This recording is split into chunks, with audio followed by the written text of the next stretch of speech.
So நாம் continuing த governance, உடன்படிக்கைகள் தான் நான் பேசிக்கிட்டு இருக்கிறேன். முதலாவது நான் எடுத்தது இன்ட்ரடக்ஷன் டு கவர்னன்ஸ். அந்த எல்லா உடன்படிக்கைகள் தான் என்ன, உடன்படிக்கைனா என்ன, உடன்படிக்கைக்கும் கவர்னன்ட்டுக்கும் கான்ட்ராக்ட்டுக்கும் என்ன வித்தியாசம். கவர்னன்ட் is not a contract. So அதை நான் டிஃப்ரென்ஷியேட் பண்ணேன். அதுக்கப்புறம் நம்ம ஃபஸ்ட்டு நான் பார்த்தது நோவாவோடு ஆண்டவர் ஏற்படுத்திய அந்த உடன்படிக்கை, நோவாய் கவர்னன்ட், அதை பார்த்தோம். அதுக்கப்புறம் ஆபிரகாமோடு ஆண்டவர் ஏற்படுத்திய உடன்படிக்கை, அது ஆபிரகாமிக் கவர்னன்ட், அதை பார்த்தோம். அதுக்கப்புறம் லாஸ்ட் வீக் நம்ம பார்த்தது வந்து மோசேயோடு ஆண்டவர் ஏற்படுத்திய உடன்படிக்கை, அது வந்து மோசேயி கவர்னன்ட், அல்லது அது பேர் அதுதான் it's called the old covenant. Actually old டெஸ்டமெண்ட்ல உள்ள எல்லா கவர்னன்ட்டும் ஓல்டு கிடையாது. இதான் நான் சொன்னேன். Not all the old testament covenants are old, because Abrahamic covenant இன்னும் இருக்குது, எக்ஸிஸ்டன்ஸில் இருக்குது. நான் சொன்னேன் நோவாய் கவர்னன்ட் இன்னும் எக்ஸிஸ்டன்ஸில் இருக்குது, அதனுடைய வேலிடிட்டி இன்னும் இருக்குது. மோசேயோடு ஏற்படுத்திய, அதாவது இஸ்ரேல் மக்களோடு ஆண்டவர் ஏற்படுத்திய அந்த ஒரு உடன்படிக்கை, that கவர்னன்ட் is only the old கவர்னன்ட். அந்த கவர்னன்ட், அந்த உடன்படிக்கையை தான் வேதத்தில் வந்து பழைய உடன்படிக்கை அப்படின்னு சொல்றது. ஸோ மற்றது எல்லாமே they are still existing. So இது வந்து நிறைய நேரத்தில் நமக்கு கன்ஃபியூஷன் இருக்கும். நிறைய நேரத்தில் நிறைய போதனைகள் தவறாக வர்றதுக்கு மெயின் ரீசன் இந்த பழைய உடன்படிக்கைக்கும் புதிய உடன்படிக்கைக்கும் உள்ள அநேக வித்தியாசத்தை புரியாதனால தான் இன்னைக்கு அநேக தவறான போதனைகள் இன்னைக்கு சபைகளில் வெவ்வேறு விதங்களில் வந்துட்டு இருக்குது.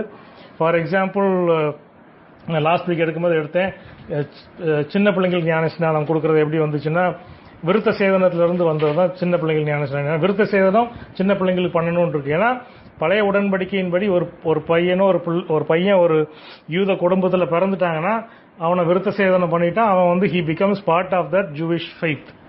பட் அதை பேஸ் பண்ணி தான் குழந்தை ஞானஸ்நானம் வந்திருக்குது. ஸோ அதான் சொன்னேன், ஏன் சில தவறான போதனைகள் வந்ததுன்னா பழைய உடன்படிக்கையில் எது, புதிய உடன்படிக்கையில் எதுன்றது நிறைய நேரத்தில் புரியாதனால தான் இந்த மாதிரி தவறான போதனைகள் வந்திருக்குது. இன்னொரு லாஸ்ட் வீக் சொல்லும் போது நான் சொன்னேன், இன்னொரு தவறான போதனை இந்த 10ல் ஒரு பாகம், த டைத்துன்னு சொல்லுவாங்க, 10% ஆஃப் த இன்கம் கொடுக்கறது, அது பழைய உடன்படிக்கையில் ஆண்டவர் கொடுத்தது.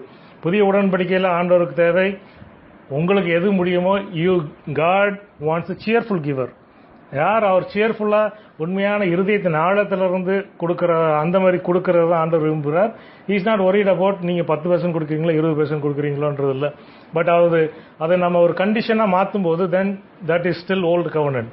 அதே நேரத்தில் இன்னைக்கு அதான் நான் சொன்னேன், நிறைய பேர் இன்னைக்கு புதிய உடன்படிக்கையின் காலத்தில் வாழ்ந்தாலும் அநேக ப்ரீச்சிங்கும் சரி அவங்களுடைய மைண்ட் செட்டும் சரி இன்னும் பழைய உடன்படிக்கையிலே தான் அநேக காரியங்கள் இருக்குது. ஸோ அதுதான் சொன்னேன். ஸோ இன்னைக்கு நம்ம பார்க்க போகிறது புதிய உடன்படிக்கை. This is called the new கவர்னன்ட். So இதுதான் நமக்கு முக்கியமானது, இது நமக்கு ரொம்ப வேலிடான கவர்னன்ட்.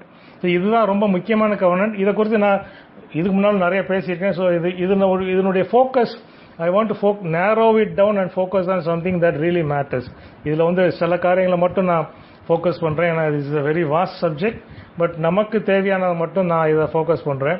ஸோ புதிய உடன்படிக்கை நான் எல்லாத்துக்குமே அந்த ஒரு டேப்லர் மாதிரி கொடுத்துருந்தேன். ஸோ அதை இப்போ காமிக்கிறேன், நீங்கள் பாருங்கள். அது புதிய உடன்படிக்கை நமக்கு வந்து அதுக்கு கீழே தான் நாம் இருக்கிறோம். ஸோ அந்த உடன்படிக்கையில் தான் நம்ம இப்பொழுது வாழ்ந்து கொண்டு இருக்கிறோம். 1 minute நான் அதை ஷேர் பண்ணிடுறேன்.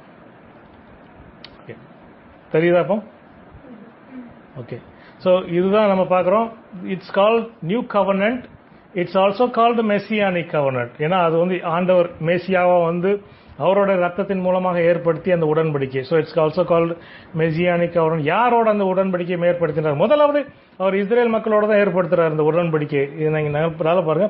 அப்புறம் இஸ்ரேல் தேசத்தின் மூலமாக சகல எல்லா it goes to all over all the people of the earth.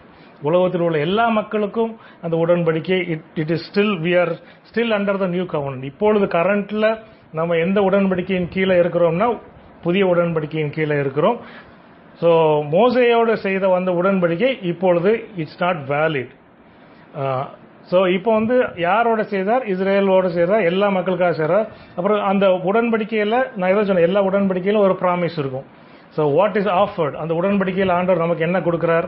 நமக்கு ரட்சிப்பு கொடுக்கிறார், நமக்கு மன்னிப்பு, ஃபர்கிவ்னஸ், அடுத்தது பரிசுத்தமான வாழ்க்கை, ஹோலினஸ், அடுத்தது willingness to obey his commands. இதுதான் முக்கியமானது. இதுதான் ஒரு பெரிய டிஃபரன்ஸ். பழைய உடன்படிக்கையும் புதிய உடன்படிக்கையும் உள்ள வித்தியாசம் என்னன்னா, பழைய உடன்படிக்கையில் ஆண்டவர் கமாண்ட்மெண்ட்ஸ் கொடுத்தாரு, கட்டளைகளை கொடுத்தாரு, நீ கீழ்ப்படியணும், அவ்வளவுதான். உனக்கு பிடிச்சிருக்கோ இல்லையோ, உனக்கு இஷ்டம் இருக்கோ இல்லையோ, நீ கீழ்ப்படிந்தான் ஆகணும். 10ல் 1 பாகம் கொடுக்கறதுக்கு இஷ்டம் இருக்கோ இல்லையோ, 10ல் 1 பாகம் கொடுத்து தான் ஆகணும். You have to give tithe. அது இஷ்டப்பட்டு கொடுக்குறீங்களோ இஷ்டப்பட்டு கொடுக்கலையோ அது வித்தியாசம் கிடையாது. ஸோ உங்களுக்கு வில்லிங்னஸ் இருக்கோ இல்லையோ, you have to obey. But புதிய உடன்படிக்கையில் ஒரு முக்கியமான இது வந்து he gives us the willingness to obey him, obey his commands. இது ரொம்ப முக்கியமானது. புதிய உடன்படிக்கையில ஆண்டவர் நமக்கு அது ப்ராமிஸ் பண்ணியிருக்கிறாரு. அடுத்தது நம்ம இடத்திலிருந்து அவர் எப்பொழுதுமே கவர்னன்ட்ல அவர் ஒன்னு கொடுப்பாரு, அதுக்கப்புறம் நம்ம இடத்திலிருந்து அவர் என்ன எதிர்பார்க்கிறார், what does he expect from us. அப்படின்னா புதிய உடன்படிக்கையில நம்ம இடத்திலிருந்து அவர் எதை எதிர்பார்க்கிறார், நம்ம இடத்திலிருந்து எதிர்பார்க்கிறது கீழ்ப்படிதல், obedience to the gospel. அடுத்தது கன்ஃபெஷன், நம்மளுடைய பாவங்களை மன்னிக்கப்படும். யார் இந்த உடன்படிக்கைக்குள்ள வர்றாங்க அப்படின்னு பாத்தீங்கன்னா, யார் பாவங்களை அறிக்கையிடுகிறது. அப்புறம் ரிப்பென்டன்ஸ், அது ஆண்டவர் இயேசு கிறிஸ்துன்றது அறிக்கையிடுகிறது. அப்புறம் ரிப்பென்டன்ஸ், பாவங்களை மன்னிக்க ஆண்டவருக்கு கேட்கிறது. அடுத்து ஃபெய்த்ஃபுல்னஸ், அவருக்குள்ள ஃபெய்த்ஃபுல்லா இருக்கிறது. அடுத்தது பேப்டிசம், ஞானஸ்நானம் எடுக்கிறது. ஸோ இதன் மூலமாக அந்த உடன்படிக்கைக்குள்ள நாம் வருகிறோம்.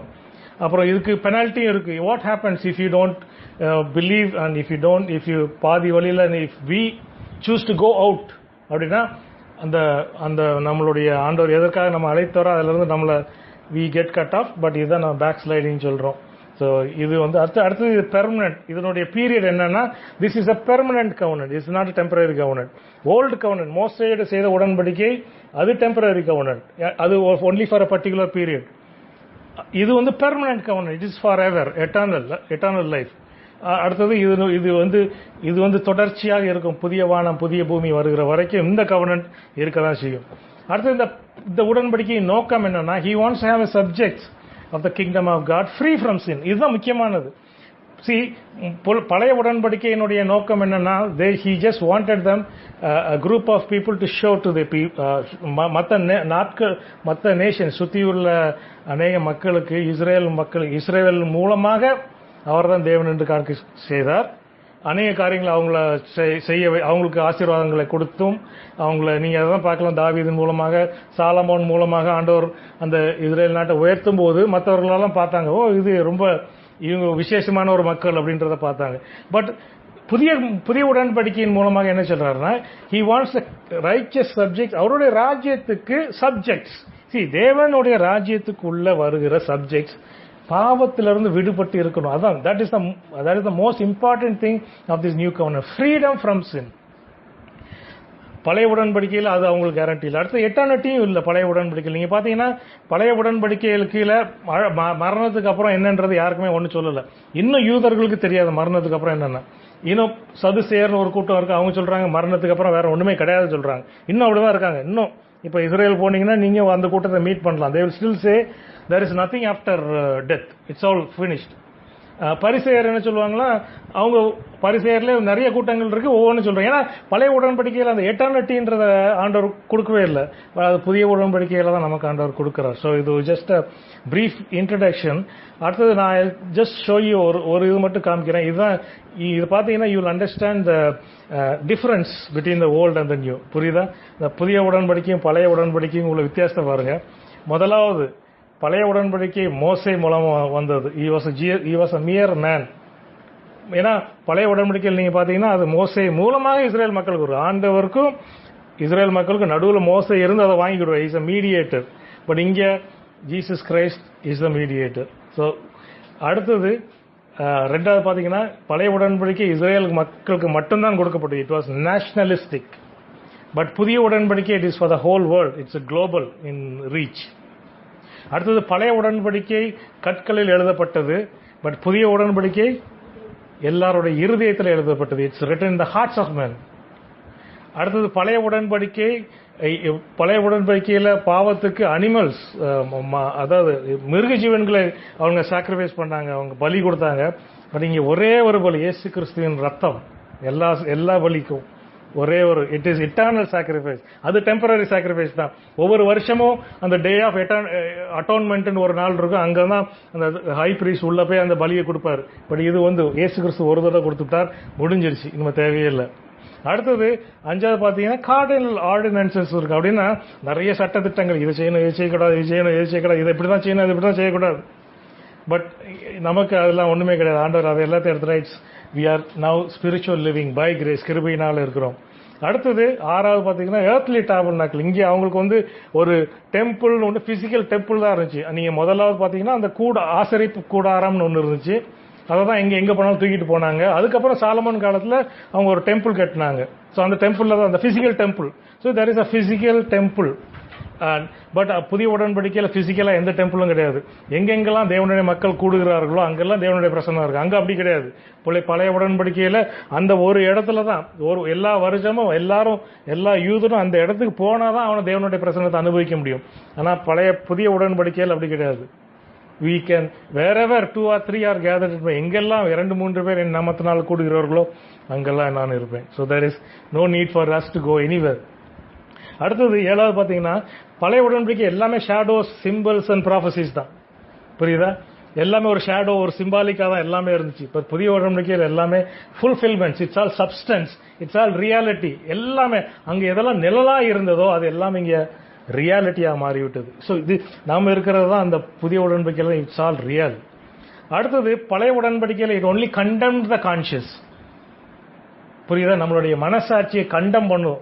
ஏன்னா நியாய பிரமாணத்தின் நோக்கமே லாஸ்ட் வீக்ல பார்க்கும்போது it condemns, but we have a purified conscience. புதிய உடன்படிக்கையில நம்மளுடைய கான்சியன்ஸ் ஆண்டவர் கழுவுகிறார்.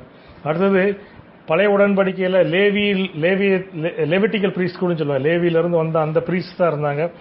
புதிய உடன்படிக்கையில we have the Melchizedek priesthood. இது நம்ம தெரிஞ்சது. அடுத்தது கண்டிஷனல் ப்ராமிசஸ். எல்லா ப்ராமிசஸும் கண்டிஷனல் தான், பட் புதிய உடன்படிக்கையில we have better promises.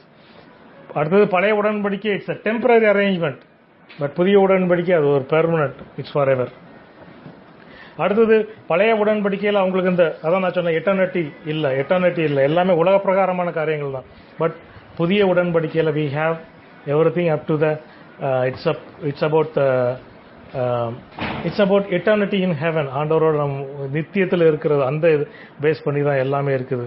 So இதுதான் just a brief introduction of that புதிய உடன்படிக்கையில். ஸோ புதிய உடன்படிக்கை புதிய ஏற்பாடுல மட்டும் இல்ல, பழைய ஏற்பாடுலே தீர்க்கதரிசிகளால் உரைக்கப்பட்டது புதிய உடன்படிக்கை. இப்ப நான் முக்கியமான அதை பாத்தீங்கன்னா எரேமியா 31 வாசித்தீங்கன்னா, எரேமியா 31 இருந்து வாசித்தீங்கன்னா 31வது வசனம் சொல்றது, when I will make a new covenant with the people of Israel and Judah. புரியுதா? This covenant will not be like the old one I made with their ancestors. 33வது வசனம் பாத்தீங்க, this is the new covenant I will make with people of Israel after these days, says the Lord. அதுக்கு பாருங்க, I will put my instructions deep within them, I will write them on their hearts, I will be their God and they will be my people. So இதுதான் முக்கியமானது. இது புதிய ஏற்பாடுல இருந்தாலுமே எல்லா ப்ராஃபட்ஸும் அந்த நீங்க எரேமியாட்டும் இருக்கு. எரேமியா சொன்னதுதான் எபிரேயர் 8 நீங்க பாத்தீங்கன்னா அதான் அப்படியே ரிப்பீட் பண்ணிருப்பாரு. ஹீப்ரூஸ்ல அப்படியே ரிப்பீட் பண்ணிருப்பாரு. ஸோ பேசிக்கலி புதிய உடன்படிக்கையே எரேமியா ப்ராஃபஸை பண்ணார், எசேக்கியல் ப்ராஃபஸை பண்ணார், ஐசாயாவும் ப்ராஃபஸை பண்ணார். ஸோ அதெல்லாம் நான் கொடுத்துருக்கேன், ரெஃபரன்ஸ் பாருங்க. இது இந்த எசேக்கியல்ல நீங்க பாருங்க, same thing comes. I will give them a new heart, I will put a new spirit in you. புரியுதா? so that you won't have a stubborn heart எடுத்து உங்களுக்கு tender responsive heart. I will put my spirit in you so that you will follow my decrees and be careful to obey my regulations. so நல்லா புரிஞ்சுக்கோங்க, பழைய உடன்படிக்கையும் புதிய உடன்படிக்கையும் பெரிய வித்தியாசம் என்னன்னா, பழைய உடன்படிக்கையில் they did not have the inclination to obey God. but புதிய உடன்படிக்கையில் ஆண்டவர் நமக்கு கொடுத்திருக்காரு the reason. ஆண்டவரை தேடணும் அப்படின்ற ஒரு ரீசனே புதிய உடன்படிக்கையில் நமக்கு கொடுக்கிறது. அடுத்தது இந்தந்த காரியங்களை, இந்தந்த உடன்படிக்கை, இந்தந்த வசனங்களை நான், இந்தந்த கமாண்ட்மெண்ட்ஸை நான் கீழ்ப்படியணும் அப்படின்ற ஒரு எண்ணம் நமக்கு வர்றது எப்படி? ஏன்னா it's because of the new covenant. ஏன்னா புதிய உடன்படிக்கையில் ஒரு முக்கியமான promise, I will give you a heart where you would want to obey me. பழைய ஏற்பாடுல இஸ்ரேலுக்கு அதுதான் இல்ல, they did not have that. அப்படியே obey பண்ணாலுமே they obeyed out of compulsion. But இப்போ அப்படி இல்ல. I will give you new I will put my spirit, என்னுடைய ஆவி உனக்குள்ள போடுவேன், உன்னுடைய மைண்ட், உன்னுடைய ஹார்ட்ஸ் எல்லாத்தையும் I will make sure that you will obey me. Even உபாகமத்துல பாருங்க, தேட்ரானமில 29:30 பாத்தீங்கன்னா அங்கேயும் சொல்றாரு, 29:4 பாருங்க, மோசே சொல்லும் போது சொல்றாரு, God has not given you the eyes or the heart or the ears to hear that or the minds to understand that. ஆண்டவர் அந்த எல்லா கமாண்ட்மெண்ட்டையும் கொடுத்துட்டு சொல்றாரு, God has not given you still that fully to understand. அதை புரியறதுக்கு உங்களுக்கு இன்னும் அந்த இதையும் மைண்டையும் உங்களுக்கு தரல, ஐசியும் தரல, அந்த இயேசியும் தரல. அது எப்போ வருதுன்னா அது 30வது வசனத்துல பார்த்தீங்கன்னா again he says he will give you a heart to obey me. So அது ஒரு முக்கியமான thing we have to understand in the new covenant. புதிய உடன்படிக்கையில் ஆண்டவர் நம்ம கொடுத்துருக்கு அந்த ஒரு இருதயம், just a heart to obey him. So this is யாருமே சொல்ல முடியாது புதிய உடன்படிக்கையில் உண்மையாக ஆண்டவரை ஏற்றுக்கொண்ட ஒரு மனிதன். நல்லா புரிஞ்சுக்கோங்க, ஒருத்தர் ரட்சிக்கப்பட்டு இருக்கிறேன்னு சொன்னான்னா, ஒருத்தர் ஆண்டவரை ஏற்றுக்கொண்டு இருக்கிறேன்னு சொன்னானா, ஒருத்தர் நான் கிறிஸ்தவன் சொன்னானா, ஒருத்தர் நான் விசுவாசி அப்படின்னு சொன்னானா, he must have the heart to obey God's commandments. அந்த இருதயம் அவனுக்கு இல்லைன்னா then he is only fooling himself, or he is only he is not born again. அவன் உண்மையில ஆண்டவருக்குள்ள பிறக்கலன்றதான் அர்த்தம். ஏன்னா ஆண்டவர் தெளிவா சொல்லியிருக்காரு, நீங்கள் புதிய உடன்படிக்கையில் என்னோட செய்கிற இந்த உடன்படிக்கையில் நீங்க வரும்போது நான் உங்களுக்கு அந்த இருதயத்தை தருவேன். I will give you the heart to obey me and I will give you the mind and give you the heart to obey me. So அந்த ஒரு இருதயம் ஆண்டவருடைய காரியத்தை ஒவ்வொரு விதத்திலையும் நான் ஒபே பண்ணணும் அப்படின்ற அந்த ஆட்டிடியூட் இல்லாவிட்டால் then you have to be careful about such a person. So ஆண்டவர் அது முக்கியமாக நமக்கு கொடுக்கறது அதுதான். இன்னைக்கு அதுதான் முக்கியமானது. நீங்க நிறைய பேர் பானகன்னு சொல்லுவாங்க, விசுவாசின்னு சொல்லுவாங்க, சபைக்கு போறேன்னு சொல்லுவாங்க, எல்லாம் சொல்லுவாங்க. பட் அந்த ஒரு ஆண்டவர் சொல்ற காரியத்தை நான் கீழ்ப்படியணும் அப்படின்ற அந்த இருதயம் இல்லாவிட்டால் you need to be very careful about that person. He is not what he say he is. அவர் சொல்வது போல் அவர் இல்லை என்பதை நீங்க புரிஞ்சுக்கொள்ளணும். That heart has to be there. I want to obey God. நீங்க நிறைய பேருக்கு இல்ல, அது இல்ல. ஆனா எல்லாரும் சொல்லுவாங்க, நான் ரசிக்கப்பட்டிருக்கேன், நான் அந்த காலத்துல ரசிக்கப்பட்டேன், இப்ப ரசிக்கப்பட்டேன். But when you don't have the heart to obey God in everything, then there is something wrong with your salvation. ஏன்னா புதிய உடன்படிக்கையின் மெயின் ரீசன், மெயினா ஃபோக்கஸ் பண்றது ஆண்டவர் அதான் சொல்றாங்க, heart and the mind to obey God, obey his word. நீங்களே இப்போ உங்களை சர்ச் பண்ணி பாருங்க. Is your heart and your mind, உங்களோட இருதயத்திலேயே, உங்களோட மைண்ட்லயே, உங்களோட இருதயத்தின் ஆழங்களில் do you really want to obey God in every way? அவர் கொடுக்கிற கமாண்ட்மெண்ட்ஸ் ஆண்டவரை ஒபே பண்றது. நம்ம சொல்லிடுவோம், நான் எல்லாத்தையும் ஒபே பண்ணிட்டு தான் இருக்கேன், நான் என்ன தப்பு பண்றேன் அப்படின்னு தான் சொல்றோம். See, there are two kinds of disobedience. ஒரு disobedience என்னன்னா ஆண்டவர் சொல்லும் காரியத்தை செய்யாமல் இருப்பது, அது ஒரு விதமான disobedience. சரியா? ஆண்டவர் அடுத்தது ஆண்டவர் அதர் கைண்ட் ஆஃப் ஒபீடியன்ஸ் என்னன்னா டிஸ்ஒபீடியன்ஸ் என்னன்னா ஆண்டவர் அநேக காரியங்கள் நமக்கு சொல்லி இருக்கிறார், அதை செய்யாம இருக்கிறது ஒண்ணு. அடுத்தது ஆண்டவர் நம்மிடத்துல அநேக காரியங்களை எதிர்பார்க்கிறார், அது நம்மிடத்துல இருந்து ஆண்டவர் நம்ம வேதத்தில் அநேக காரியங்கள் இருக்குது. பட் அதை நம்ம தேடி என்னென்ன காரியங்களை நான் இன்னும் ஒபே பண்ணணும், what else to I need to obey God in that. அது நம்மளோட கடமை, ஆண்டவர் நம்ம கொடுத்திருக்கிறது தான்.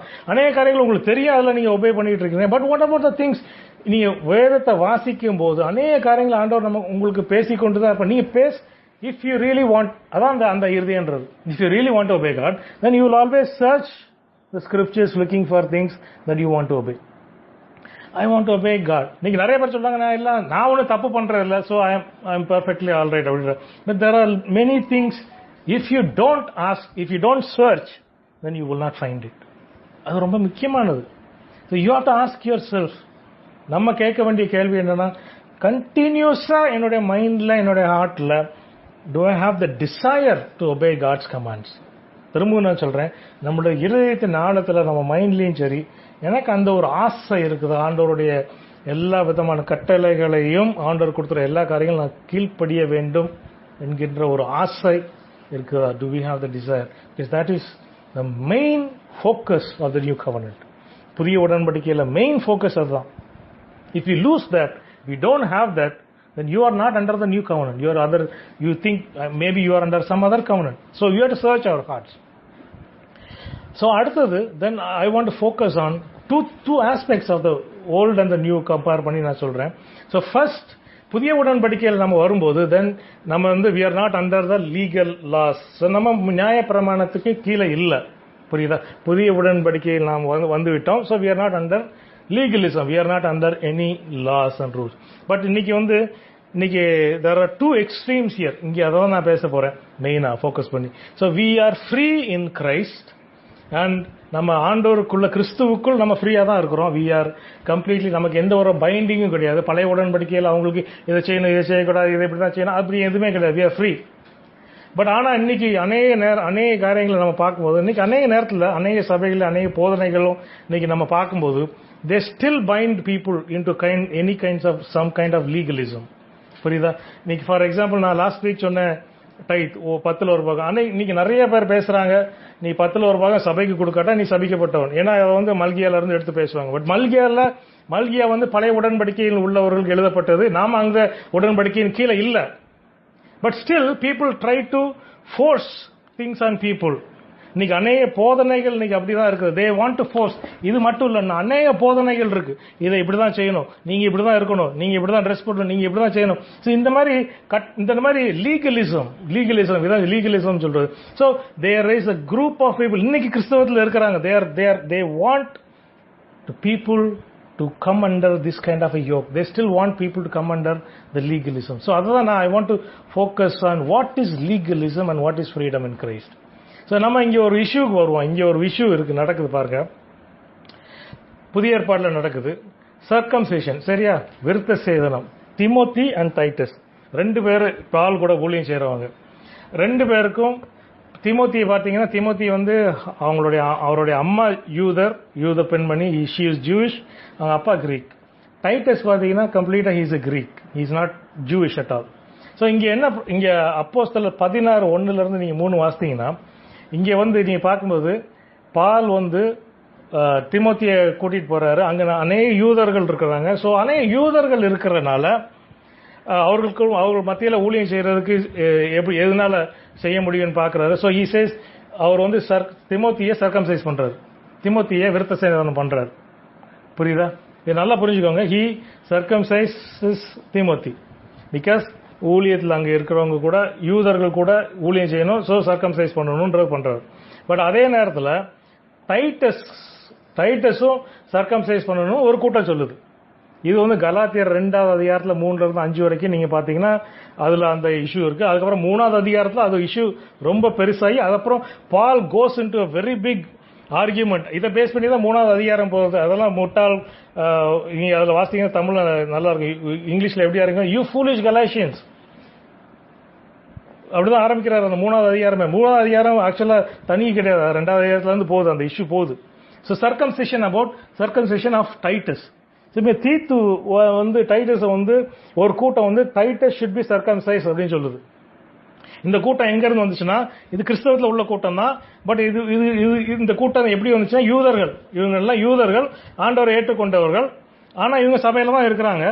பட் இவங்க என்ன சொல்றாங்கன்னா, எல்லாரும் விருத்த சேதனம் பண்ணப்படணும், விருத்த சேதனம் பண்ணப்படணும். ஸோ தே ஹவ், அதாவது நீங்க அந்த கலாத்தியர் 2வது அதிகாரத்தில் 3, 5, 4வது வசனத்தில் எஸ்பெஷலி பார்க்கும்போது, 3வது வசனத்தில் பார்த்தீங்கன்னா they are compelling Titus to be circumcised இருக்கு because he was a Greek.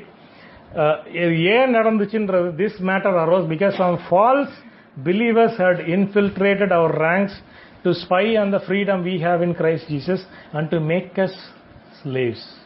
But we did not give in to them for a moment so that the truth of the gospel might be preserved. So இங்க பாருங்க, பால் சொல்றாரு ஒரு கூட்டம் வந்து இவரை நீங்க விருத்த சேதனம் பண்ணுன்னு சொல்லு, டைட்டஸ் விருத்த சேதனம் பண்ணுங்கன்னு சொல்றாங்க. They came so that நாங்க கிறிஸ்துவுக்குள் நாங்க ஃப்ரீயா இருக்கிறோம், பட் அவங்களுக்கு அது பிடிக்கல. So they wanted to make us slaves. So they wanted Titus to be circumcised. அந்த 4வது வசனம் தமிழ்ல எப்படி இருக்குது? So டைட்டஸ் கலேஷியன்ஸ் கலாத்தியர் 2:4. சுயாதீனத்தை உளவு பார்த்து நம்மை நியாயப்பிரமாணத்திற்கு அடிமைகளாக்கும் பொருட்டாக பக்கவழியாய் நுழைந்த சகோதரர் நிமித்தம் அப்படியாய். இன்னைக்கு இதே கள்ள சகோதரர்கள் அனைவர் இருக்காங்க. சோ இங்க ஒரு கள்ள சகோதரர் கூட்டம் பக்க வழியாய் நுழைந்து கிறிஸ்துவுக்குள் இருக்கிற அந்த சுயாதீனத்தை, அந்த ஃப்ரீடம் கொலைத்து மக்களை திரும்பவும் அந்த நியாய பிரமாணத்திற்கு அடிமைத்தனத்துக்கு கொண்டு போறதுக்கு இந்த மக்கள் செய்யறாங்க. இவங்க சபைக்குள்ளதான் இருக்கிறாங்க. You don't understand.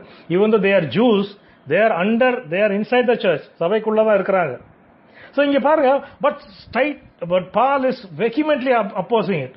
மூணாவது அதிகாரத்தில் பாத்தீங்கன்னா, யூ முட்டாள் கலாத்தியரே, உங்களை யார் இப்படி செய்ய சொன்னது, நீங்க ஆவியில ஆரம்பித்து அப்புறம் ஃபிளஷ்ல போய் முடிக்கிறீங்களேன்னு சொல்லி பயங்கரமா திட்டி எழுதுறாரு. பட் அதனுடைய ரீசன் எல்லாமே இதுதான். So why is he so worked up? So அப்படின்னா பால் வந்து தவறா, ஒய் பால் மேக்கிங் ரெண்டு, அதாவது இங்கேயும் ஒரு கால் அங்கேயும் ஒரு காலில் இருக்கிறாரா, ஆர் பால் வந்து சரியா செய்யலையா? ஏன்னா திமோத்தியை சர்க்கம்சைஸ் பண்றாரு, புரியுதா? ஸோ ஹி சர்க்கம்சைசிங் திமோத்திக்கு அவர் வந்து விருத்த சேதம் பண்ணாரு. பட் டைட்டஸ் பண்ணும்போது he is opposing it. So இங்க தான் you have to understand the real spirit behind this. இதனுடைய அர்த்தம், இதனுடைய நோக்கத்தை நீங்க இதுல தான் புரிஞ்சுக்கணும். See, திமோத்தியை சர்க்கம்சைஸ் ஏன் பண்ணாருன்னா, he wanted him, அவனை சர்க்கம்சைஸ் பண்ணி ஊழியத்துக்கு அவனை யூஸ் பண்றதுக்காக அவரை வாலண்டரியா, ஏன்னா அவர் சொல்லியிருக்காரு, யூதனுக்கு யூதனாகவும் நான் கிரேக்கனுக்கு கிரேக்கனாகவும் நான் இருந்துக்கிறேன். I am free to do anything I want to do. So I am free. I can be a Jew, I can be a Greek. That's my choice. Freedom in Christ. But இன்னொரு கள்ளக்கூட்டம் வந்து, நீ வந்து விருத்த சேதனம் பண்ணாதான் ஆண்டவருக்கு ப்ளீசிங்கா இருக்க முடியும். இன்னொரு கள்ளக்கூட்டம் வந்து, இந்த மாதிரி ஒரு கள்ள தீர்க்கதரிசிகள் வந்து, கள்ள பிரசங்கிகள் வந்து, நீ விருத்த சேதனம் பண்ணாதான் ஆண்டவரை ப்ளீஸ் பண்ண முடியும்னு சொல்லி நியாய பிரமாணத்துக்கு அவர்களை தள்ளும் போது he is opposing it. ரெண்டுமே இஷ்யூ சர்க்கம்சேஷன் தான். பட் ஒன்னு வந்து அவுட் ஆஃப் ஃப்ரீ வில் அவரே செய்யறாரு, இன்னொரு வந்து he is being forced to do it. He is being compelled to do it by these false people. So இங்க தான் you see the difference. So இன்னைக்கு நிறைய இஷ்யூஸ்ல அதுதான், we are free to do what we want to do in Christ, but at the same time யாரையாவது உங்களை force பண்ணி, உங்களை ஒரு ஃபோர்ஸ் பண்ணி ஏதோ ஒரு காரியத்தை நீ இதை செய்தால் தான் நீ ஆண்டவருக்கு ப்ளீசிங்கா இருக்க முடியும், இதை செய்தால் தான் உங்களுக்கு ரட்சிப்பு, இது செய்தால் தான் நீங்க இப்படி இருக்க முடியும்னு சொல்லும் போது, when they are forcing it on you, then you have to be careful about such people. They will take you back to the old covenant. அவங்க உங்களை திரும்பவும் நியாய பிரமாணத்துக்கு கொண்டு போய்விடும். அது 10ல் ஒரு பாகம் இது கொடுக்கறதா இருந்தாலும், டைத் கொடுக்கறதா இருந்தாலும் சரி, வேற எதுனாலும் சரி, இந்த நிறைய இஷ்யூஸ் இருக்கு. there are so many issues that people say now, நீங்க கண்டிப்பா ஜுவல்ஸ் கலத்தணும்ன்றது. ஜுவல்ஸ் கலத்துறது அவருடைய பர்சனல் ஒப்பீனியன். ஆண்டவர் என்ன ஒருத்தங்களை கலத்த சொன்னா அவங்க கலத்திக்கலாம், அது அவங்களுடைய விருப்பம். பட் அதே நீங்க ஜுவல்ஸை கலத்தினாதான் நீங்க வந்து பரலோகத்துக்கு போக முடியாது, நீங்க ஜுவல்ஸை கலத்தா ஆண்டவரை ப்ளீஸ் பண்ண முடியும்னு சொல்லும் போது they are pushing it back to the old covenant. புரியுதா? நியாய பிரமாணத்துக்கு திரும்பவும் தள்ளுறாங்க. So இங்க இஷ்யூ தான், the issue is not about tithing or ஜுவல்ஸும் கிடையாது, it's not about circumcision. But if I do it out of my own free will, if the Spirit of God leads me to do it, பரிசுத்தாவின் எனக்கு வழி நடத்தினா நான் செய்யும் போது அதுல ஒரு தவறும் இல்லை. பட் இன்னொருத்தர் வந்து ஃபோர்ஸ் பண்ணி புஷ் பண்ணி, when they make you do something and they put some guilt on you, நீங்க உங்களுடைய கில்ட்டை போட்டு உங்களை செய்ய வைக்கும் போது, அது எந்த இஷ்யூவான, any issue it may be, there are so many issues like that. எந்த இஷ்யூவா இருந்தாலும் when somebody makes you do that, they are pushing you back. நியாய பிரமாணத்துக்கு உங்களை தள்ள பார்க்கறாங்க. You have to be careful on that. So இதுல தான் we have to be careful. We are free in Christ. நாம் கிறிஸ்துவுக்குள் சுயாதீனராக இருக்கிறோம். We are free in Christ. See, லாவை ஒபே பண்ணி யாருமே கிறிஸ்துவுக்குள்ள நம்ம வந்து வீக்கெண்ட், அதான் கலாத்தியர் அந்த 2வது அதிகாரத்தில் பாருங்க. அந்த 2வது அதிகாரத்தை நீங்க நல்லா வாசித்தீங்கன்னா you will understand that. So he says clearly, obey பண்ணி யாருமே nobody, 16வது வசனம் பாருங்க. Yet we know that person is made right with God by faith in Jesus Christ, not by obeying the law. See, எந்த நியாய பிரமாணத்தையும் obey பண்றதுனால யாருமே கிறிஸ்து ஆண்டவருக்குள்ள சரியாக வருவாங்கன்றத சொல்லலைங்க. Our relationship with Christ is based only on our faith in Jesus Christ, not on whatever you do or whatever you don't do. அது வந்து உங்க personal thing. அது உங்களுக்கு ஆண்டவர் உங்களை வழி நடத்துவதுபடி நீங்க போயிட்டு இருக்கணும், அவ்வளவுதான். If God wants you to do certain thing, you do it. அதான் we are free in Christ. But when you are compelled and forced, that அங்கதான் you have to be careful.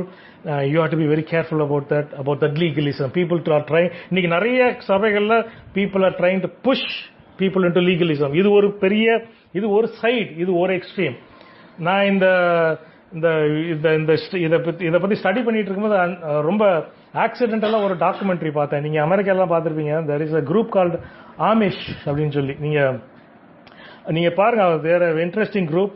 300 வருஷத்துக்கு முன்னால 300 வருஷத்துக்கு அமெரிக்கா கண்டுபிடிக்கும் போது அவங்க வந்து யூரோப்பில் நிறைய பேர் மார்ட்டின் லூதர் ப்ராட்டஸ்டன்டிசம் கொண்டு வரும்போது நிறைய பேர் கேத்தலிக் சர்ச்சில் இருந்து வெளியே வந்து ப்ராட்டஸ்டன்ஸாக மாறினாங்க. இது நமக்கு தெரிஞ்சது.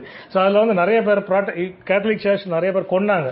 ஸோ கொல்லும் போது அதுல இருந்து ஒரு கூட்டம் நிறைய பேர் வந்து அமெரிக்காவுக்கு வந்தாங்க. அப்பதான் அமெரிக்கா கொலம்பஸ் கண்டுபிடிச்சார். ஸோ இங்கே நம்மளை இங்கே பர்சிக்யூஷன் ஜாஸ்தி ஆகுதுன்னு சொன்ன உடனே நிறைய பேர் அமெரிக்காவுக்கு வந்தாங்க. அதுல ஒரு கூட்டம் தான் ஆமிஷ்ன்றவங்க.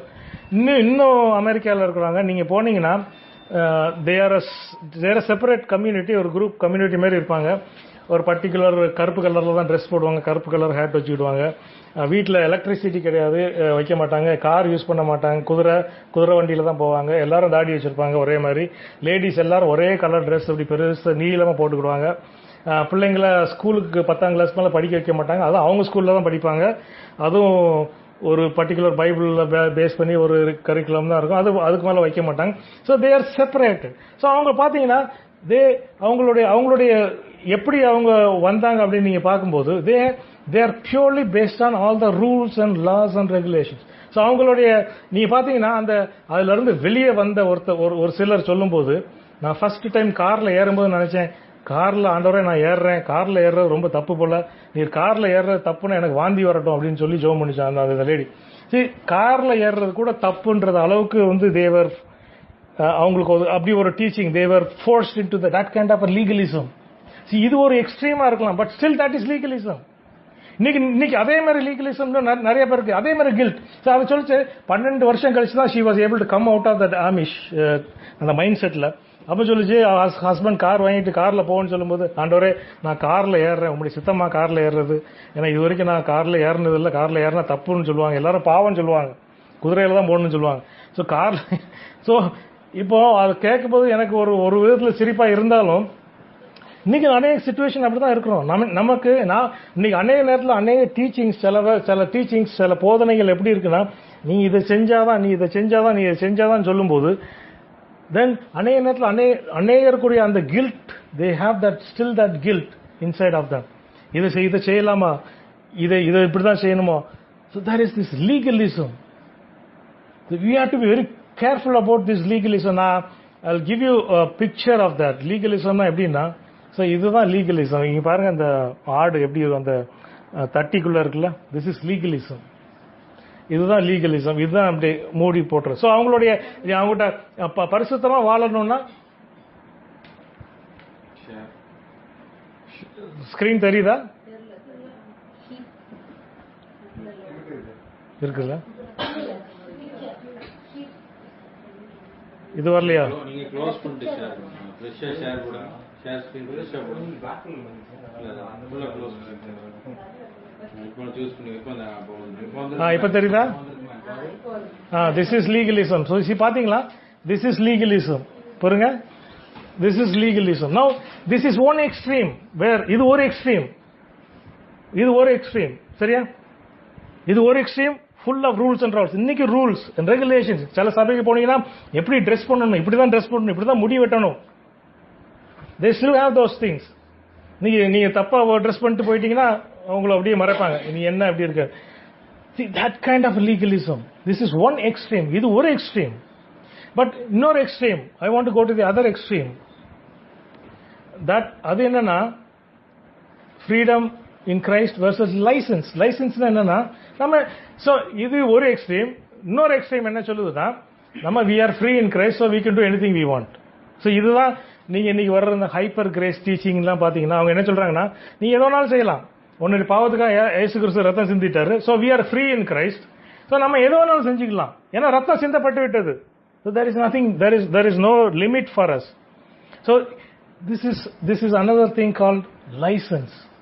You understand that? License na Jude 1வது அதிகாரம், Jude 4வது வசனத்துல பாத்தீங்கன்னா, இப்ப தெரியுதா, அந்த இது தெரியுதா?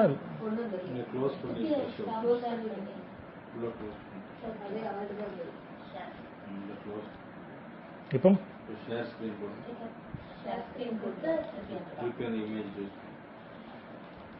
ஓகே, இப்போ தெரியுதா? Freedom in Christ versus license இருக்கா? See, அது ஒரு extreme. freedom in Christ versus legalism. இங்கே freedom in Christ versus license. License என்னன்னா I can do anything I want. இதான் Jude 4வது வசனத்துல பாருங்க, they are ungodly people who have perverted the grace of our God into license for immorality. So இங்க Jude எழுதுற யாரை பத்தி எழுதுற ஒரு கூட்டம் இங்கே சபைக்குள்ள இருக்குது. சபைக்குள்ள உள்ள கூட்டம் தான் எல்லாமே.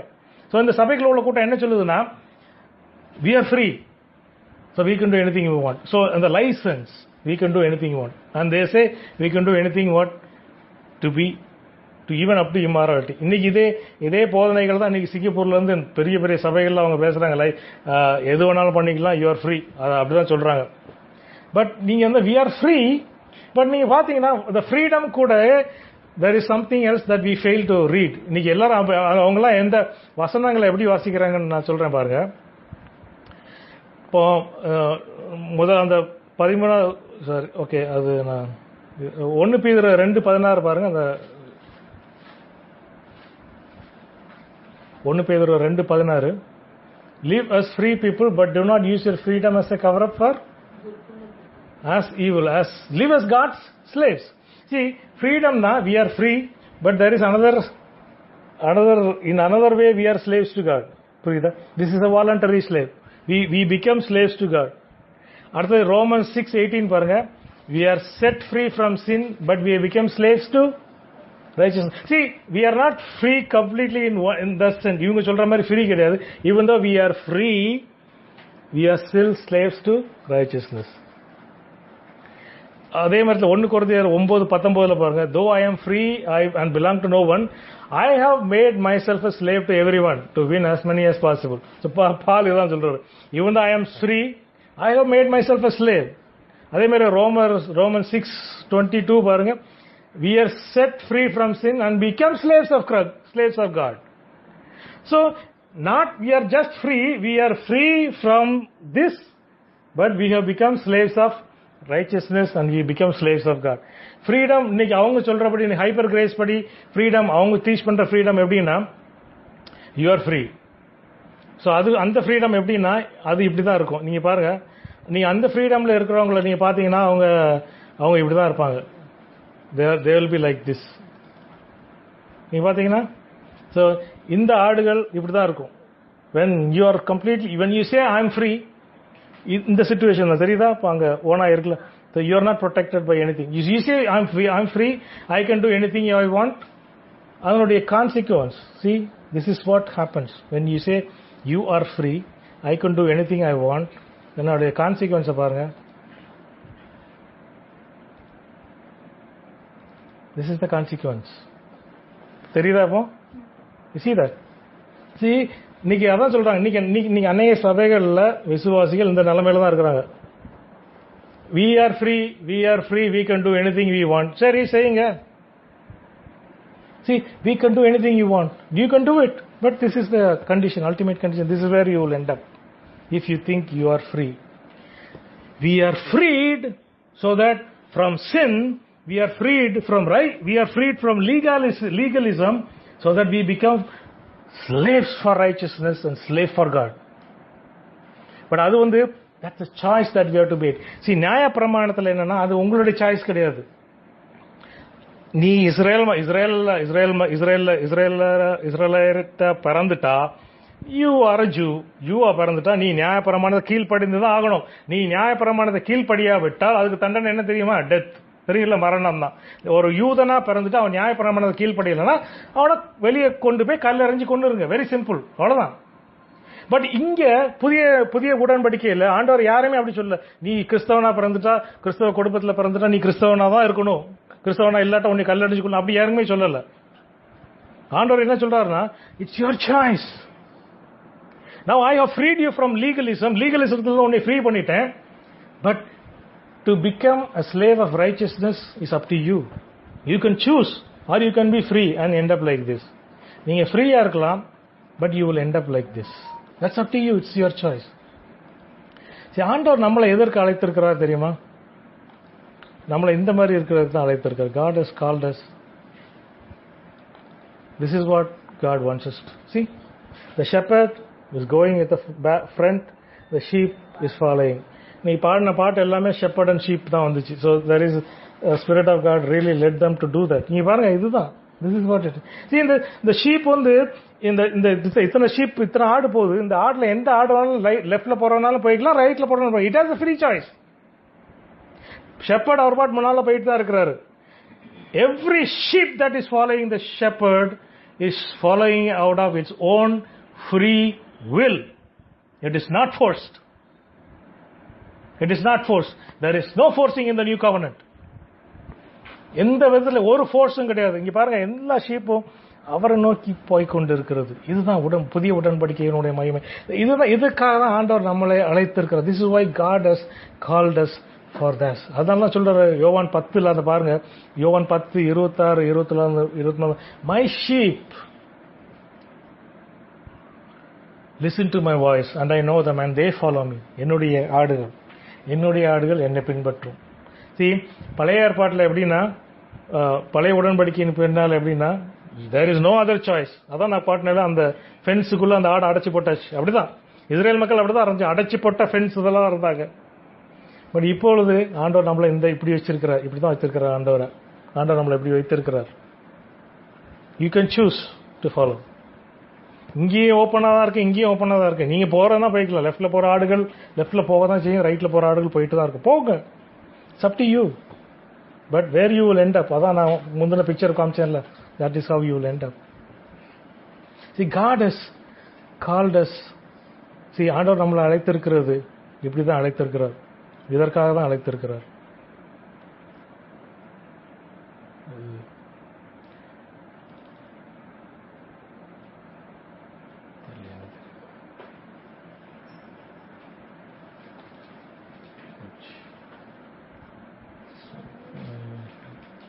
ஃபுல்லாக வர்றதுக்கு என்ன பண்ணுவோம்?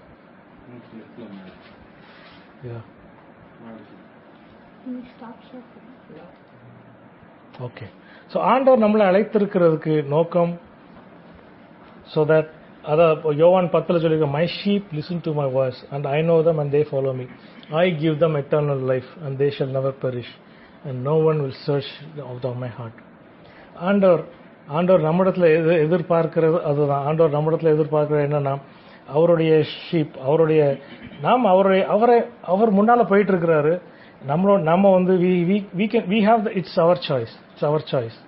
We can choose to follow him or we can choose to ignore him. So இதுதான் யோவான் 10ல பாருங்க, there is no compulsion, there is no forcing like the law. We are free in Christ. We are not free. நல்லா புரிஞ்சுக்கோங்க, we are not free, we are free in Christ. There is freedom, but there is freedom in Christ. It's our choice. We can choose whatever we want to do. It's up to us. So புதிய உடன்படிக்கையில் ஆண்டவர் அதுதான் நம்ம அழைத்திருக்கிற, அதுக்காக தான் ஆண்டவர் நம்மளை, அதுதான் நம்ம இடத்துல இருந்து ஆண்டவர் எதிர்பார்க்கிறார். So இந்த ரெண்டு எக்ஸ்ட்ரீம்லயும் we have to be careful. We have to be careful about legalism and we should be careful about license, where we say I am free, I can do anything I want. அப்போ உண்மையான freedom in Christ, கிறிஸ்துவுக்குள் நம்ம சுயாதீனரா எப்படி இருக்கணும்? how are we free in Christ? கொலோசியர் அந்த 2ல பாருங்க, கொலோசியர் 2ல அந்த 10வது வசனம் பாருங்க, 8வது 9வது வசனத்துல இருக்கு, don't let anyone capture you with empty philosophies, high sounding nonsense that comes from human thinking and from spiritual powers of this earth. For in Christ lives all the fullness of God in a human body. So you are also complete through your union with Christ. So நம்ம கிறிஸ்துவுக்குள் இருக்கும்போது, when we are in Christ, we are complete. நீங்க அதான் நிறைய பேர் புரியல. when you are in Christ, நீங்க கிறிஸ்துவுக்குள்ள இருக்கும்போது you are complete. அதான் புதிய உடன்படிக்கையில் ஆண்டவர் செய்து முடித்தது. அதான் என்னென்னலாம் தேவையோ எல்லாத்தையும் கிறிஸ்து செய்து முடித்து விட்டார். So when you are in Christ, you are complete in Christ. You are complete. Your union with Christ. So you are complete through your union with Christ. தமிழ்ல எப்படி இருக்குன்னு தெரியல. 10வது வசனம் கொலோசியர் 2:10. மேலும் சகல துரைத்தனங்களுக்கும் அதிகாரத்துக்கும் தலைவராய் இருக்கிற அவருக்குள் நீங்கள் பரிபூரணம் உள்ளவர்களாய் இருக்கிறீர்கள். அல்லாமலும் நீங்கள் கிறிஸ்துவை பற்றும் விருத்த சேதனத்தினாலே மாம்சத்துக்குரிய பாவ சரீரத்தை கலைத்து விட்டதனால் கையால் செய்யப்படாத விருத்த சேதனத்தை கூட அவர்கள் பெற்றீர்கள். Okay, so you are complete through your union with Christ. அதான் கிறிஸ்துவுக்குள். ஸோ அடுத்தது நீ 11th வாசித்திருக்கு. So when you come to, okay, so first of all we are complete in our union with Christ. புரியுதா? அதான் அந்த அவருக்குள் தான் நாம் பரிபூர்ணராக இருக்கோம். So see, we don't need anything, we don't have to add anything more. இதான் நான் சொல்ல விரும்புறது. This is what I want to add. இன்னைக்கு அநேக நேரத்தில் நம்ம சொல்றோம்னா we want to add something more so that we are more acceptable to Christ. புரியுதா? நம்ம ஏதாவது ஒரு காரியம் இதை செய்து அதை செய்து எப்படியாவது ஆண்டவருக்குள்ள நம்ம வந்து we want to be accepted more by Christ, அல்லது ஆண்டவர் நமக்குள்ள so that we will become more perfect, அல்லது நம்ம we become more acceptable to God. But நான் சொல்றேன், in Christ you are complete. நீ மற்ற செய்யறது எல்லாமே உங்களுடைய பக்தி விருத்திக்காக உங்களுக்காக நீங்க செய்யலாமே தவிர, அல்லது ஆண்டவர் உங்களை வழி நடத்துறபடி நீங்க செய்யலாமே தவிர, நீங்க அதை ஊழியமோ சரி மற்ற எந்த காரியமோ நீங்க செய்வதன் மூலமாக உங்களுடைய ஸ்பிரிச்சுவல் ஸ்டேட்டஸ் நீங்க ஒரு விதத்திலையும் இன்க்ரீஸ் பண்றது இல்லை. Because you are complete in Christ. கிறிஸ்துவுக்குள் நீங்க இருக்கும்போது நீங்க முழுவதுமா இருக்கிறீங்க. You are complete. மற்ற நம்ம ஏதோ ஊழியமா இருந்தாலும் மற்ற எந்த காரியம் நம்ம ஆண்டவர் சித்தத்தின்படி நம்ம செய்யும் போது அது நமக்கு ஆண்டவர் நம்மளை வழி நடத்தும் போது அது மூலமா ஆண்டவரை நாம மகிமைப்படுது. அதெல்லாம் கரெக்ட், நம்ம ஆண்டவருக்காக செய்கிறோம், அதெல்லாம் சரி. பட் அதை யூஸ் பண்ணி ஆண்டவருக்குள்ள நம்ம வந்து நம்மளுடைய ஸ்டேட்டஸையும் நம்மளுடைய லெவலையும் இன்க்ரீஸ் பண்ணணும்னு நினைச்சா there is nothing. We are complete, we are perfect. There is no more perfection there. நம்ம நினைக்கிறோம் இதை செய்து அதை செய்து ஆண்டவருக்கு முன்னால இன்னும் பெர்ஃபெக்ட்டா, இன்னும் there is no perfection. You are perfect, you are complete through your union with Christ. Nothing else you can add anything more to it. லீகலிசம்ல உள்ளவங்களே அதான் பிரச்சனை. இந்த லீகலிசம்ல உள்ளவங்க என்ன செய்வாங்கன்னா, நான் இதை செய்யணும், இதை எப்படியாவது செஞ்சு ஆண்டவருக்கு முன்னால நான் என்னைய கொஞ்சம் உயர்த்திக்கலாம் என்னுடைய ஸ்டேட்டஸ், அல்லது இதை நான் செய்து நீங்க எதை செஞ்சாலும் தேவையில்லை ஆண்டவருடைய உங்களோட ஸ்டேட்டஸ் நீங்க உயர்த்த. Because you are already complete through your union with Christ. கிறிஸ்துவுக்குள்ள இருக்கிற அந்த யூனியன் மூலமா you are perfect, you are completely alright, you are perfect. வேற எதுவும் செய்ய வேண்டாம். ஸோ தட் கிவ்ஸ் அஸ், அதுதான் அந்த பழைய உடன்படிக்கையில் உள்ளவங்க இல்லை. ஏன்னா அவங்க தேவர் ஆல்வேஸ் லுக்கிங் ஃபார், இன்னும் யூதர்கள் அதை தான் ஸ்ட்ரைவ் பண்ணிட்டு இருக்காங்க. சரி, பழைய உடன்படிக்கையில் உள்ளவங்களுக்கு இதை செய்யணும், இதை செஞ்சா இதை இப்படி செய்யணும். சரி, நான் முந்தைய சொல்லியிருக்கேன், யூதர்களோட பேசும்போது ரொம்ப காமெடியா இருக்கும். அவனை 6 மணிக்கு மேல லைட் போடுறது கூட வேலைன்னு சொல்லுவான். அப்ப நீ என்ன செய்வேன்னா 6 மணிக்கு லைட் வர்ற மாதிரி ஒரு சென்சார் சுவிட்ச் வச்சிருப்பேன், அதே ஆன் ஆகிக்கணும் அப்படின்றான். ஸோ அவனை பொறுத்த வரைக்கும் 6 மணிக்கு மேல லைட் போட்டா கூட பாவம். அப்போ ஏன்னா ஓய்வு நாள் சரியா ஆசரிக்கலாம் அர்த்தம், சனிக்கிழமை. ஸோ வெள்ளிக்கிழமையில இருந்து சனிக்கிழமை வரைக்கும் ஹீஸ் கம்ப்ளீட்லி லைட் சுவிட்ச் போடுறத கூட அவனுக்கு வந்து ஒரு வேலை. ஸோ அவன் என்ன சொல்றான்னா, நான் லைட் சுவிட்ச் போட்டா கூட ஆண்டவருக்கு முன்னால என்னோட ஸ்டேட்டஸ் குறைஞ்சிடும், ஆண்டவருக்கு முன்னால I am not complete. So ஆண்டவர் என்னை ஒரு மாதிரி பார்க்க ஆரம்பிச்சிருவார். So I have to be perfect. அப்படிதான் செய்து they tried their best to please God in some way. வெள்ளிக்கிழமை கார் ஓட்டக்கூடாது, வெள்ளிக்கிழமை இது செய்யக்கூடாது, அது கூட என்னெல்லாமோ பண்ணி பார்க்குறாங்க. But they could never come to that. ஒருத்தர் ஒரு டேவிட் பாசன் ஒருத்தர் ஃப்ளை பண்ணும்போது அவர் பக்கத்தில் ஜூயிஷ் ரபாய்ஸ் 3 பேர் உட்காந்துருந்தாங்களா. அப்போ அவர்கிட்ட பேசும்போது சொன்னாரா, நீ மோசையுடைய எல்லா நியாயப்பிரமாணத்தையும் கைப்பிடிக்கிறேன்னு கேட்டாங்க. ஆமா, எல்லாத்தையும் கைப்பிடிக்கிறேன்னு கேட்டான். அப்ப இவர் சொன்னாரு, ஒரு நியாயப்பிரமாணத்தை சொல்லி இதை நீ கடைப்பிடிக்கிறியானா? இல்ல, இதுக்கு பதிலாக இன்னொன்னு கடைப்பிடிக்கிறேன். எங்க ரபாய் சொல்லிட்டாரு, இதுக்கு பதிலாக இன்னொன்னு கடைப்பிடிக்கலாம். அடுத்தவன்ட்ட கேட்டாரு, நீயும் கடைப்பிடிக்கிற, எல்லாம் கடைப்பிடிக்கிற, அப்ப இந்த நியாயப்பிரமாணத்தை அது இந்த டைம்ல முடியாது, இதுக்கு பதிலாக இன்னொன்னு செஞ்சுக்கலாம்னு சொல்லிட்டாரு எங்களுக்கு. ஸோ 3 பேருமே இவர் கேட்ட 3 நியாய பிரமாணத்தையும் அவங்களால கைப்படி they were not able to fulfill it because it's impossible.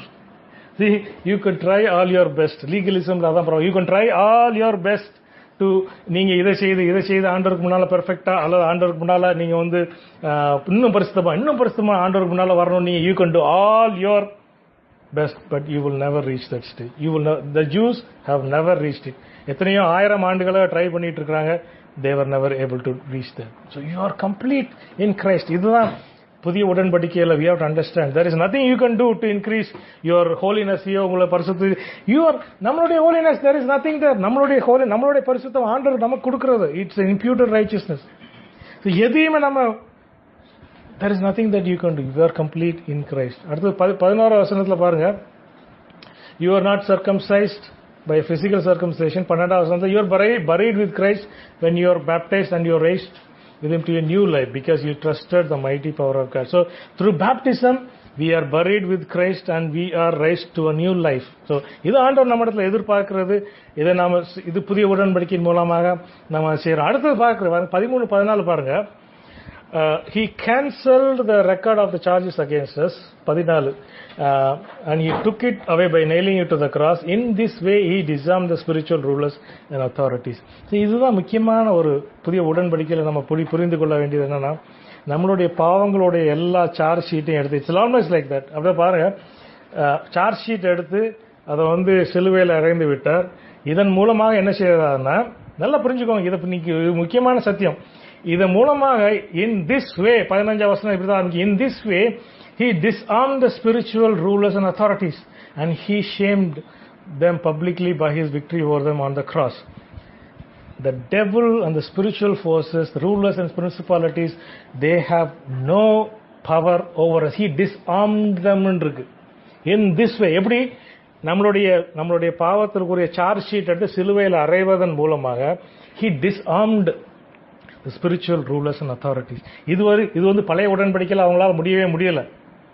They were never able to overcome the devil. But புதிய உடன்படிக்கையில் என்ன செய்யறாருன்னா, he took it and he disarmed the spiritual. Disarmனா என்ன தெரியுதா? இந்த பாம்புக்கு பல்ல புடுக்குவாங்கல்ல, that's exactly what it is.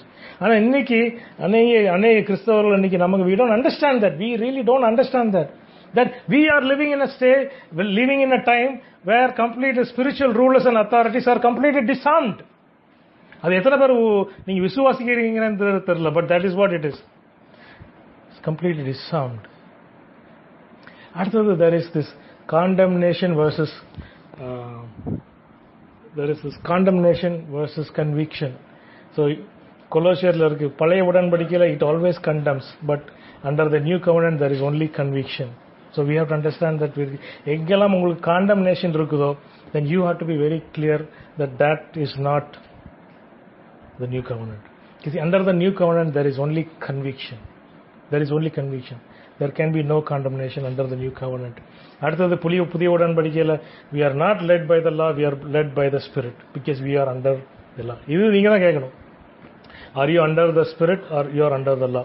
Lana நீங்க இதை செய்யணும் அப்படின்னு நீங்க போட்டுக்கிட்டே இருந்தீங்கன்னா you are under the law. Or if you say Lord lead me every day, spirit of God, பரிசுத்த ஆவியான நீர் என்னை ஒவ்வொரு நாளும் நீர் என்னை வழி நடத்தும் அப்படின்ற பரிசுத்த ஆவியானவரை நம்ம வழி நடத்த கேட்கும் போது then we will be led by the spirit. அதான் முக்கியமானது புதிய உடன்படிக்கை. we are not led by rule number 1, rule number 2. இன்னைக்கு எந்திரிச்சு நான் இது we have to be very careful about that. இன்னைக்கு எந்திரிச்சு நான் இதை லார்ட் ஸ்பிரிட் ஆஃப் காட் இன்னைக்கு எழும்பும் போது நீர் என்னை வழி நடத்தும். we have to be open to the guidance of the spirit. அதான் சொல்றேன், but if you are led by the spirit you are not under the law. But if you are led by the spirit, புரியுதா? நீங்கள் பரிசுத்த ஆவியானவரால் வழி நடத்தப்படுவீர்கள் என்றால் நீங்கள் நியாயப்பிரமாணத்துக்கு கீழே இல்லை. அப்பனா every day you must be led by the spirit. If you are not, இன்னைக்கு நிறைய பாருங்க இந்த number 1 rule number 2 rule number 3 போட்டு பயிர் பண்றவங்களாம் நீங்க பாத்தீங்கன்னா why they do it? Because they are not led by the spirit. because இங்க தெளிவா இருக்கு கலாத்தியர் 5:18 if you are led by the spirit then you are not under the law. அப்படின்னா if you are under law then you are not led by the spirit ன்னு அர்த்தம். so we have to be ஒவ்வொரு நாளும் we have to be led by the spirit because the letter kills and the spirit gives. இது last week நான் சொன்னேன், but I want to finish off with this because the letter kills but the spirit gives life. லெட்டர்னா நான் சொன்னேன் எந்த ஒரு இதுவும் சரி அதனுடைய அந்த ஒரு எக்ஸாம்பிள் கூட சொன்னேன். ஒரு கதையை 8 மணி வரைக்கும் 8 மணிக்கு மூடணும்னு சொல்லும்போது அவர் 8:10க்கு மூடுறாரு, 5 நிமிஷம் கழிச்சு அந்த letter of the law is broken but the spirit of the law is not broken because he really wanted to close the shop by 8 o'clock. அவர் 8 மணிக்கு மூடணும்ன்ற ஆரம்பிக்கிறாரு. ஒருத்தர் எனக்கு இந்த இதை கொடுன்னு கேட்கும்போது he is just giving it. so என்னைக்குமே if you go by the letter of it life will be killed, but when you go with the spirit of it you will have life because we are living in a time where we need life, and the life only comes by the Holy Spirit, not by law, not by obeying rule number 1, rule number 2, rule number 3. No, we get life only when you are led by the Spirit, not by the law. So இதில் தான் நம்ம ரொம்ப கேர்ஃபுல்லாக இருக்கணும். எதையுமே சரி, அது உங்களுடைய வாழ்க்கையில் ஒரு லெத்தார்ஜிக்காக, ஒரு லீகலிசமாக, ஒரு லாவா, ஈவன் ப்ரேயர்னாலும் சரி, பைபிள் ரீடிங்னாலும் சரி, ஃபாஸ்டிங்னாலும் சரி, if it becomes legalistic thing. ஒருத்தர் சொல்லுவார், நான் வாரத்துக்கு மாதத்துக்கு ஒரு தடவை ஃபாஸ்ட் பண்ணுறா, சரி. ஒருத்தர் 5 மணிக்கு எழுந்திரிச்சு ஜோம் பண்ணுறாரு, சரி, அதெல்லாம் ஃபைன். பட் அந்த 5 மணிக்கு எந்திரிச்சு ஜோம் பண்றத, 4 மணிக்கு எந்திரிச்சு ஜோம் பண்றத உங்களுக்கு அது ஒரு லா மாதிரி ஆயிட்டு, அது ஒரு கடமை மாதிரி ஆயிட்டுன்னா, then the spirit is lost there. நல்லா புரிஞ்சுக்கோங்க, the spirit is lost there. Even though you are doing it every day, அது நிறைய சில நேரம் தொடர்ந்து ஒரு காரியத்தை நம்ம செய்யும் போது, there is a natural thing that we become, அது it becomes more like a habit. You are not led by the spirit anymore. இதுதான் யூதர்களுக்கு இயேசு கிறிஸ்துக்கு உள்ள அந்த பிரச்சனையே தான். அவங்க ஒரு காரியத்தை வருஷமா செய்யறாங்க, நான் இது இப்படிதான் செய்வோம், இப்படிதான் செய்வோன்றாங்க. ஆண்டவர் வேணும்னே அது மாத்தி செய்யறாரு. Because he did not want them to do it. அதனால வேணும்னே அந்த ஓய்வு நாள்ல சோகப்படுத்துறாரு, வேணும்னே தான் செஞ்சாரு. Because they are so used to that. நாமளும் அது we can become like them. அவங்கள மூல ஆகிற சான்ஸ் இருக்கு. ஏன்னா if you keep doing it, இன்னைக்கு நிறைய பேருக்கு சர்ச்சுக்கு போறது அதே மாதிரி தான் ஆயிடுச்சு. 8 மணிக்கு ஆயிட்டா, அல்லது 10 மணிக்கு போறாங்களோ, 11 மணிக்கு போறாங்க, அது ஒரு கடமை ஆகி போச்சு. போய் தான் ஆகணும். போய் உட்காந்துட்டு கொட்டாய் விடுறாங்களோ, தூங்குறாங்களோ, போயிட்டு வந்துடணும். It is no longer, if you are not led by the spirit, that is what happens. அது இட் பிகம்ஸ் அது ஒரு லா நம்பர் 1. ஞாயிற்றுக்கிழமை கோயில் போகணும், அவ்வளவுதான். See, it is good, but if you have to search, எந்த ஒரு காரியத்தையும் உங்களுடைய வாழ்க்கையில் நீங்க செய்யற எந்த ஒரு நல்ல காரியமா இருந்தாலும் சரி, எதுனாலும் சரி, even the most spiritual thing can become a stumbling block, can become a law to you if you are not led by the Spirit to do that thing. திரும்ப சொல்றேன், அது எவ்வளவு ஸ்பிரிச்சுவலா இருந்தாலும் சரி, if you are not led by the spirit, பரிசுத்த ஆவியானவரால் ஒவ்வொரு நாளும் நடத்தப்படுவதன் மூலமாக அந்த காரியத்தை நீங்க செய்யாவிட்டால், it can become a law to you. It can become a law to you. அது உங்களுக்கு நியாயப்பிரமாணமாக மாறிவிடும், அது உங்களுக்கு சடங்காச்சாரமாக மாறிவிடும். அது ஓவர் லைஃப். நீங்க நிறைய நேரத்தில் நீங்க பாக்குறீங்க, அநேக ட்ரெடிஷனல் சபைகள்ல ஏன் things are dead, because they do it, because we do it. நாங்க வாரம் இதை செய்வோம், செஞ்சுட்டே இருப்போம். Lose the spirit. We have to be careful not to lose the spirit, because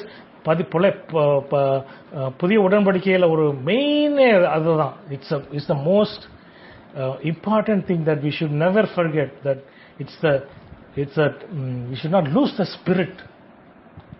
We should not lose the spirit. We have to search our hearts. அதான் நான் சொல்றேன், searching our hearts every day is a must. If you don't search our hearts, then we could lose it.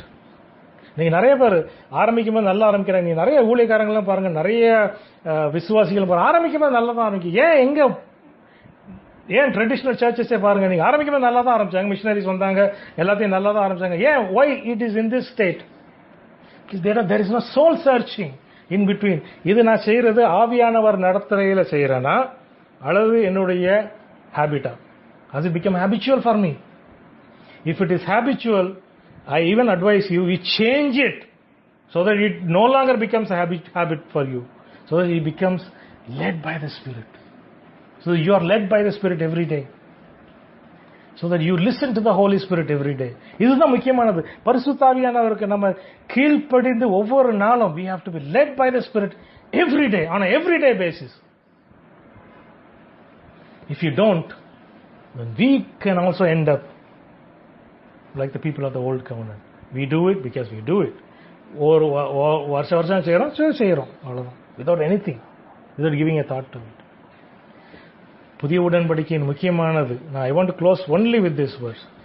If you are led by the Spirit, then you are not under law. ஆவியானவரால் நீங்கள் வழி நடத்தப்படுகிறீர்கள் என்றால் நீங்கள் நியாய பிரமாணத்துக்கு கீழே இல்லை. So we have to strive every day, Lord, Spirit of God, Holy Spirit, lead me. Holy Spirit, lead me. Holy Spirit, lead me. Let this be our prayer.